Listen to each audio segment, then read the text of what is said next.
Hello and welcome back.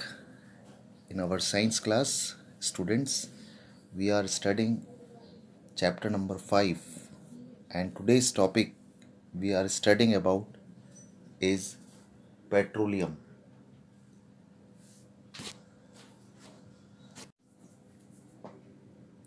So in this topic we will study what is the petroleum and how this petroleum is naturally formed under the earth surface. How is petroleum obtained?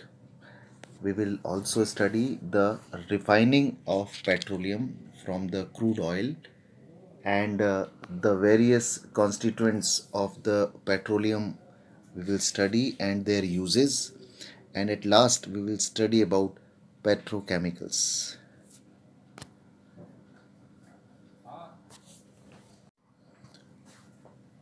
So the word petroleum is derived from the word petra, which means rock, and oleum means oil. So together these two words join together and form the word that is called petroleum. The meaning of petroleum is rock oil, as it is mined from between two rocks under the earth. These are impervious rocks.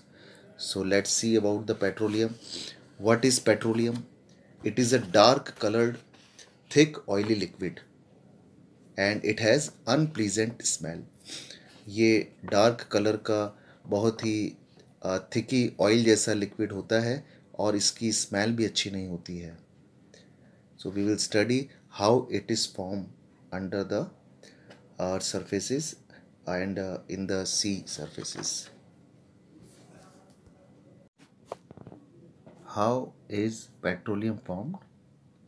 It is a fossil fuel petroleum formed when large quantities of the dead organisms, mostly zooplanktons and some fishes and algae as a plants, are buried underneath of the sedimentary rocks and subjected to both intense heat and pressure. Intense heat and pressure मतलब high pressure and high temperature जब वहाँ होता है उस time पर अर्थ का जो earth surface है, या फिर आप कह सकते हैं इन द सी बेड पर बहुत सारी सेडिमेंट्री रॉक्स हैं. उनके बीच में कुछ डेड फिशेस हो सकती हैं या जू प्लैंक्टन्स हो सकते हैं या एल्गीज हो सकती हैं. तो इन ये प्रेशर से दब जाती हैं and they are converted into the this type of liquids. Petroleum oil जिसको हम बोलते हैं क्रूड ऑयल में कन्वर्ट हो जाती हैं. This is the mixture of several hydrocarbons. इसमें बहुत सारे हाइड्रोकार्बन्स होते हैं and 1 to more than 100 of carbon atoms, उनकी चेन्स बन जाती हैं. And it is believed that millions of years ago the plants and animals which lived in the sea died. ऐसा मानते हैं कि बहुत साल बरसों पहले जो प्लांट्स और एनिमल्स समंदर के अंदर थे वो डाइड हो गए because of some कैलामाइट्स.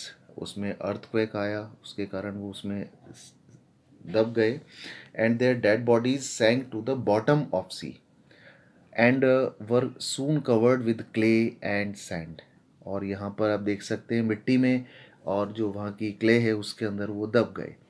Over millions of years, बहुत सालों तक, under very high pressure and temperature in the absence of air, these dead remains of the plants and animals slowly converted into the petroleum. और धीरे धीरे ये decompose होकर के petroleum में कन्वर्ट हो गए. Then passed through porous rocks. ये अभी आप जो बताया इम्परवियस रॉक्स, उनके बीच में ये ट्रैप हो गए. They passed through the porous rocks and got trapped between the non porous यानी इम्परवियस रॉक्स. यानी पोरस रॉक्स और इम्परवियस रॉक्स में ये ट्रैप हो गए. And more volatile component of petroleum is form there that is called natural gas. और उसमें से कुछ गैसियस प्रोड्यूस भी बना वो भी उसके ऊपर कवर किया गया। तो इस तरह से we can understand how the petroleum was form in the millions of years ago. This is a slow process. Now let's see how is petroleum obtained. Now see in your book on page 79, it is showing how is petroleum obtained. Petroleum occurs deep under the surface of the earth between the two layers of impervious rocks. Natural gas occurs above the petroleum, trapped under the rocks. What is the meaning of these lines? इसमें ये बताया है कि हमारी अर्थ के जब हम depth में जाएंगे, काफ़ी डेप्थ में चले जाएंगे, वहाँ पर कुछ दो लेयर्स हैं, टू लेयर्स ऑफ रॉक्स, चट्टानों के बीच में कुछ गैस सब्सटेंस भी सबसे पहले हमें मिलता है और it is trapped under the rock. वहाँ पर आप देखेंगे लिक्विड नीचे होगा बिकॉज की डेंसिटी ज़्यादा होती है और गैस उसके ऊपर हमें मिलती है।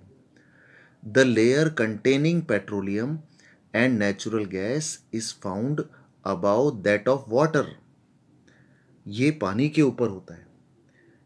आपने देखा होगा जब भी ड्रिलिंग होता है, ड्रिलिंग रिग्स जब डाले जाते हैं, या आपने एक नेचुरल प्रोसेस देखा होगा, हम जब हैंडपम्प वगैरह जो होता है ट्यूबवेल वगैरह के लिए जब हम ज़मीन के अंदर उसको रिग्स को डालते हैं तो उस टाइम पर पानी निकल के आता है। इट मीन्स वहाँ पर पेट्रोलियम का सोर्स नहीं है, सिर्फ वाटर जो है वो कम आउट होता है। तो suppose the area, prone area जहाँ पर पेट्रोलियम मिलने के चांसेस हैं, अगर हम इस तरह की ड्रिलिंग करेंगे डेप्थ में तो सबसे पहले वहाँ से गैस निकलता है, नेचुरल गैस। उसके बाद फिर उसके नीचे एक डार्क कलर का लिक्विड यानी पेट्रोलियम का रिसोर्स होता है और सबसे सबसे नीचे जो मिलेगा वो वाटर होता है। Because natural gas and petroleum की डेंसिटी लाइटर होती है, so they do not mix with the water. You can see in the picture how it is occurs under the surface of earth. You can see in this picture drilling rig is there. First of all, those areas in which petroleum may be present, ऐसे areas जहाँ पर कि petroleum मिलने का ज़्यादा chance है, they are located by the experts. इसके लिए मेराइन इंजीनियर्स होते हैं, पेट्रोल इंजीनियर्स होते हैं, वो एक सर्च आउट करते हैं by some studies. At such places petroleum is obtained by drilling holes, जिसको हम ऑयल वेल्स भी बोलते हैं यानी तेल के कुएं भी बोलते हैं, into the earth crust by machine, और उस मशीन को कहा जाता है drilling rigs. Pipes are inserted until they reach the petroleum and deposited due to high internal pressure। बहुत हाई प्रेशर के साथ में नेचुरल गैस बाहर की तरफ आता है। Crude oil gushes out of the pipes by using certain pumps, petroleum is pumped out, और वहाँ पर हम एक पंप सिस्टम को यूज़ करते हैं जो कि उस लिक्विड को ऊपर की तरफ खींच लेता है। इंडिया एक बार और आप समझ लीजिए इसको, what is the meaning of this. Pipes are inserted until they reach the petroleum deposited. वो जो पाइप्स होते हैं उनको हम अंदर की तरफ इंसर्ट करते चले जाते हैं और जहाँ तक कि वो पेट्रोलियम को टच नहीं करता है। और जब वह बहुत हाई प्रेशर इंटरनल प्रेशर होता है तो नेचुरल गैस पहले बाहर आता है, then crude oil also comes out, gushes out from the pipes, और इसमें हम जो है कुछ पंप्स को यूज़ करते हैं। अब इंडिया, इसकी कहाँ अवेलेबिलिटी कहाँ पर है इंडिया में? इंडिया में ही आपको petroleum is found in Assam regions and Gujarat region and also found in the river basins of Godavari and Krishna. Petroleum जो है वो हमारे इंडिया के अंदर ईस्ट साइड में आसाम में और वेस्ट साइड में गुजरात में और कुछ नदियों के जो बेसिन्स है गोदावरी और कृष्णा में यहाँ पर भी मिलता है। द वर्ल्ड्स फर्स्ट ऑयल, जो सबसे पहला ऑयल वेल जो डिस्कवर्ड किया था या खोजा था, that was in the USA, वो अमेरिका में था, इन पेनिसुलानिया, ये वर्ड के अंदर फर्स्ट ऑयल वेल था। और मुंबई के पास भी 150 किलोमीटर अंदर की तरफ सी में मुंबई हाई करके एक जगह है, वहाँ से भी पेट्रोलियम जो है वो फाइंड आउट होता है। Now we will see what will we do with the crude oil, क्योंकि जो हमें अभी पेट्रोलियम मिला है that is called crude oil. अब हम इसको रिफाइनिंग प्रोसेस से पास करेंगे जिससे कि हम इसके नए नए प्रोडक्ट्स इससे हम ले सकें। तो let us see the next topic is refining of petroleum.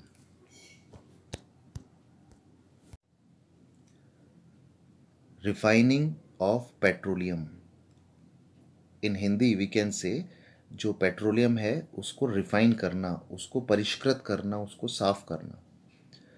Petroleum is a complex mixture of various constituents such as petroleum gas, petrol, kerosene, diesel, lubricating oil, fuel oil, paraffin wax etcetera. यानी petroleum एक mixture substance है और जब ये refining होता है तो हमें इतने सारे प्रोडक्ट्स उससे मिलते हैं। It cannot be used in the form in it which it exist. जब ये क्रूड ऑयल की फॉर्म में होता है तो इसका कोई यूज़ नहीं है। We need to be separate various constituents of petroleum. तो हमें जब पेट्रोलियम के कॉन्स्टिट्यूएंट्स निकालने हैं तो उसके लिए हमको एक प्रोसेस अप्लाई करना होता है। The process of separating such type of constituents or useful fractions of petroleum is known as refining of petroleum। उस प्रोसेस को हम कहते हैं refining of petroleum. But how it is takes place, इस पर कौन सा एक केमिकल प्रिंसिपल है जिसको कि यूज़ करके हम ऐसा कर सकते हैं। This process is known as fractional distillation. इस प्रोसेस को क्या बोलते हैं, फ्रैक्शनल डिस्टिलेशन। इससे पहले हमने कोल के अंदर भी पढ़ा था, we already studied about the distillation that was destructive distillation. हमने उसमें देखा था कि कोल जो है उसके नए प्रोडक्ट्स लेने के लिए हमने उसको डिस्टिलेशन प्रोसेस से पास किया था, but that was destructive distillation. अब यहाँ पर हम कौन सा प्रोसेस की बात कर रहे हैं, फ्रैक्शनल डिस्टिलेशन। पहले हम क्रूड ऑयल को हीट करते हैं और फिर उसके बाद उसके बहुत सारे पार्ट्स जो है उनको गैसियस फॉर्म में लेके जाते हैं, फिर उसको कूल डाउन करते हैं। मीन्स पहले हीट करते हैं उसके बाद वापस से कूलिंग करते हैं, यानी डिस्टिलेशन प्रोसेस होता है। तो let us see this type of fractional distillation of petroleum with the help of this animation. Place. Crude oil is supplied to a furnace before the distillation tower, where crude oil is heated and vaporized and it becomes the crude oil mixture. The vapor and liquid mixture is then fed into the bottom section of the tower. The feed section is the hottest point in the distillation tower and can reach as high as 400 degrees C. Components that are still liquid at this elevated temperature become the tower's bottom product. Components that are in vapor form rise up the tower through a series of distillation stages. The temperature decreases as the vapors rise through the tower and the components condense. The yield from a distillation tower refers to the relative percentage of each of the separated components, known as product streams. Products from the distillation tower range from gases at the top to very heavy, viscous liquids at the bottom. In all cases, these product streams are still considered unfinished and require further processing to become useful products. Light products, light ends are further separated into propane, normal butane, and isobutene. This stream is often referred to as liquefied petroleum gas, LPG, and is sold as a cooking and heating fuel. Naphtha could be blended into motor gasoline, but is more likely sent to a catalytic reforming unit for octane improvement. Kerosene is generally treated and used as jet fuel. Heavier distillate streams are also treated and blended into finished diesel fuel or home heating oil or are further processed in conversion units such as fluidized catalytic cracking and hydrocracking. The routing of these streams will vary as product demand changes to either maximize diesel production or gasoline production. Lowest end of columns, asphalt. Now we can see that fractional distillation of crude oil provide us various products which are separated in the fractional column, and these constituents of the petroleums are very useful also. The first, at the top of this fractional column, we get petroleum gas. This is a petroleum gas is boiling point is below 40 degree, and it is made up of 3 to 4 carbons, means butanes. That is LPG gas we get from here, which is used in our homes as a fuel, domestic fuel, and also used in industries. After that, just below this column, we get gasoline, that is also called petrol. In this picture you can see where the petrols is used generally. The petrol is used as a fuel for car, scooter, motorcycles. It is also a solvent for dry cleaning clothes. जब हमारे कपड़ों पर कभी कोई die का spot हो जाता है या गंदगी लग जाती है तो उसको हम गैसोलीन या पेट्रोल से भी रिमूव कर सकते हैं. It is also used in preparation of petrol gas in laboratory. Lab के अंदर पेट्रोल गैस बनाने में भी इसका यूज़ होता है. फिर आप देख सकते हैं next one is kerosene. Kerosene is used as a fuel in the wick stoves for cooking. 80s में 1980s के अंदर पहले एक स्टोव यूज़ में आता था जिसको नूतन गैस स्टोव बोला जाता था. उसमें भी केरोसिन ऑयल भरते थे और वो यूज़ में आता था for cooking purpose. It was a fuel. It is also used in Petromax lamps also for the lighting purpose. कभी कभी आपने पेट्रोमैक्स लैम्प्स देखे होंगे जिसमें केरोसिन ऑयल भरा जाता है. This is also specially used in aviation fuel, as a aviation fuel in jet aeroplanes. कभी कभी आपने आसमान में ऐसे एरोप्लेन्स उड़ते हुए देखे होंगे बहुत हाइट पर जिनमें से वाइट स्मोक निकलता रहता है. तो they are using, these are jet aeroplanes and they are using kerosene oil. That is also very important. Now next one is naphtha. Naphtha is also given here. Naphtha is used for making some chemical substances, especially naphthalene balls, naphtha chemicals in industries. Then one more fuel is there, that is called diesel. The diesel is used as fuel for heavy vehicles like buses, trucks, tractors, even railway engines also. Diesel engines and ship engines are also working with the help of diesel.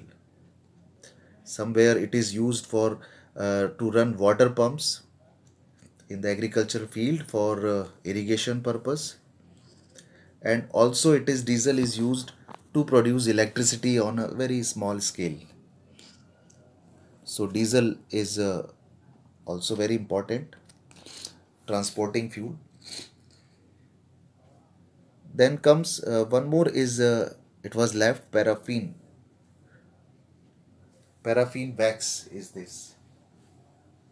It is used for making candles or something.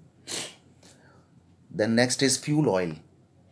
You see the boiling points are increasing as you go in the down in this fraction column. इस fractional column के अंदर जैसे जैसे हम नीचे की तरफ आ रहे हैं हम देख रहे हैं कि वहाँ पर थिकनेस भी बढ़ती जा रही है और लिक्विड जो है वो काफ़ी हाई बॉइलिंग पॉइंट पर जा रहा है. फ्यूल ऑयल जो है used as industrial fuel for burning furnaces and boilers.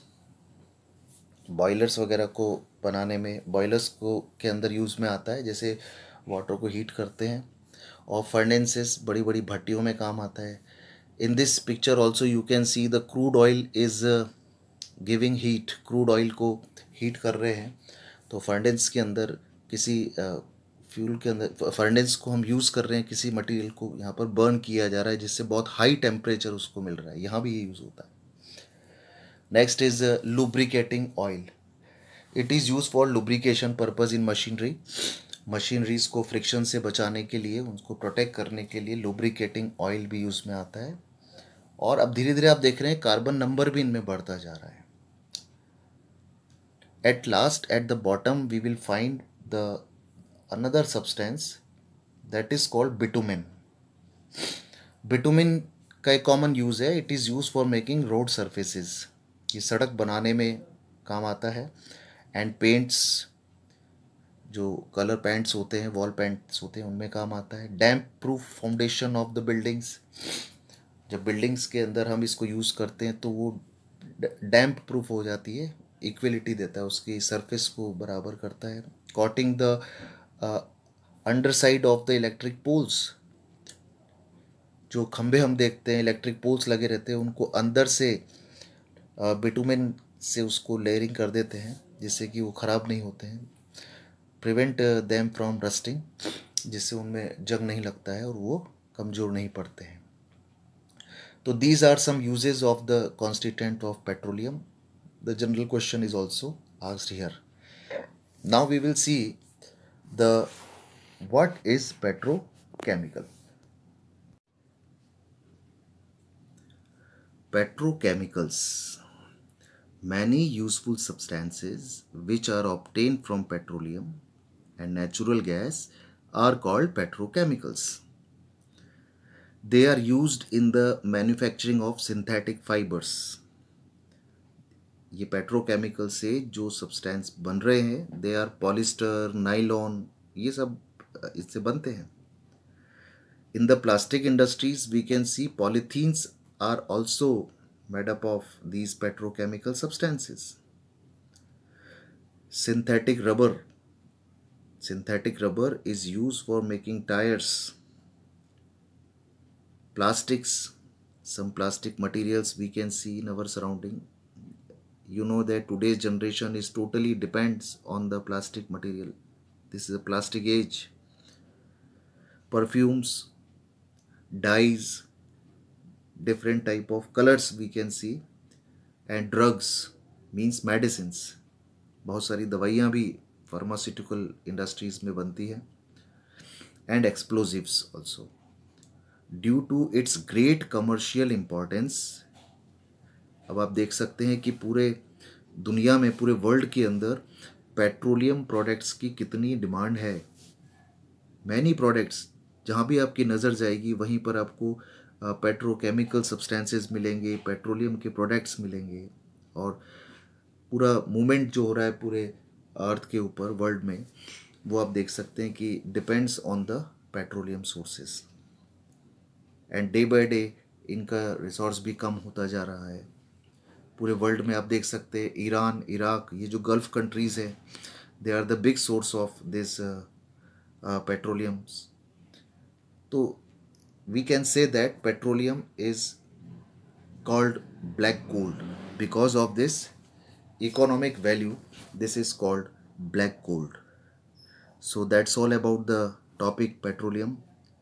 I hope you understood very well.